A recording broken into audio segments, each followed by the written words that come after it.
Hello everybody, it's Reddy, your holistic dentist.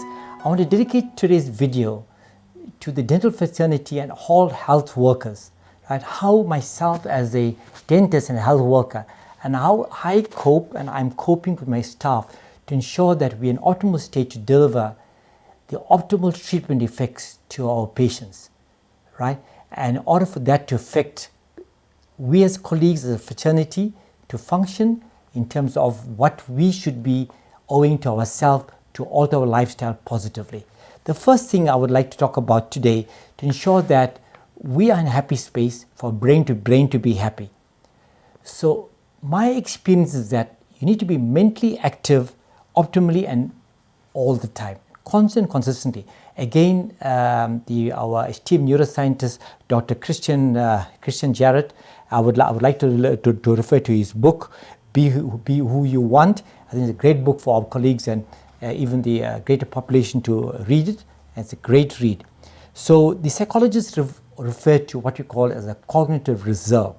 I think that we shouldn't underestimate this. This is essentially your brain's ability to adapt in the face of aging or illness, and the face of being in the space of stress-driven effects, right? And what are some of the biological markers in terms of this?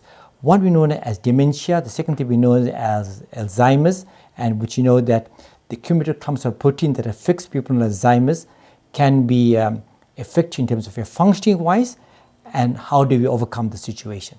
So your cognitive reserve is critical in terms of your ability to adapt. And to ensure that cognitive reserve is maintained in optimal levels, you need a few things. Important to realize that you need to be some good footing of exercises, whether it's walking, whether it's running, whether it's cycling, whether it's swimming. To listen to music, play musical instruments, harmonize your vibrational state, right? Doing creative things, whether in terms of puzzles, whether in terms of sudokus, whether in terms of cross stitches, we're learning a second language, understanding that in this post-pandemic we could travel, right? How do we create the environment within ourselves to function optimally so we resonate that spirit of positive energy with each other? Number two, during the pandemic is that we found that we couldn't socialize, we often were alone, we would just come to the surgeries, go back home and not social with the colleagues, not social with the population. Definitely is that they find that this tends to affect us and affected people in terms of the way they function this, right? So somebody told me the other day that we can use something called the brain training apps. This is excellent in terms of theoretically, but the problem with these apps is that you would get better at the games, but you won't gain your gains spill over other aspects of your life.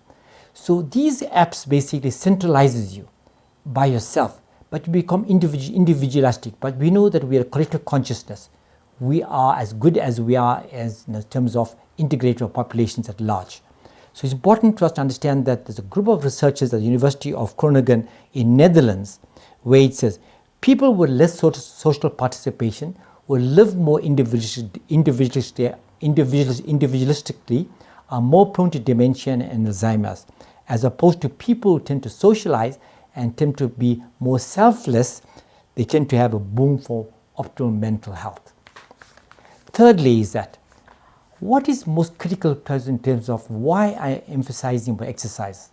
We know that under your feet, when you walk, that your acupressure points related to your seven systems of function, and they release what you know as your endorphins and your serotonin levels. And you find that your cardiovascular states are better in terms of your optimal function in terms of after you exercise. So what is that relationship to your social and well-being? That find that this decreases your dementia and the chances of Alzheimer's by exercising correctly when your cardiovascular state is in optimal health. So as I said to you earlier on, it's about all the exercise things. You can add gardening, you can add things like dancing, music, and choir singing and movement. I think that you understand that we are a bundle of electrons in the body, and the body is meant to move and not to be in a static state. Fourthly, eat healthy. I cannot even emphasize the importance of how health and diet, I can tell you on a personal level, only reason I'm able to work a 12-hour day is because of my healthy diet. Plenty of fruits, plenty of water, lemon juice, green leafy vegetables, your omega-3 and 6 in terms of your nuts, in terms of your flaxseed. And I like to refer to what the WHO has said. The World Organization has said, Mediterranean diet, which is high in fruit and vegetable and legumes, right, optimizes your functioning of your brain function in terms of ensuring that you're in a better brain state than the normal Western diet, which is embodied in lots of carbohydrates and lots of sugars.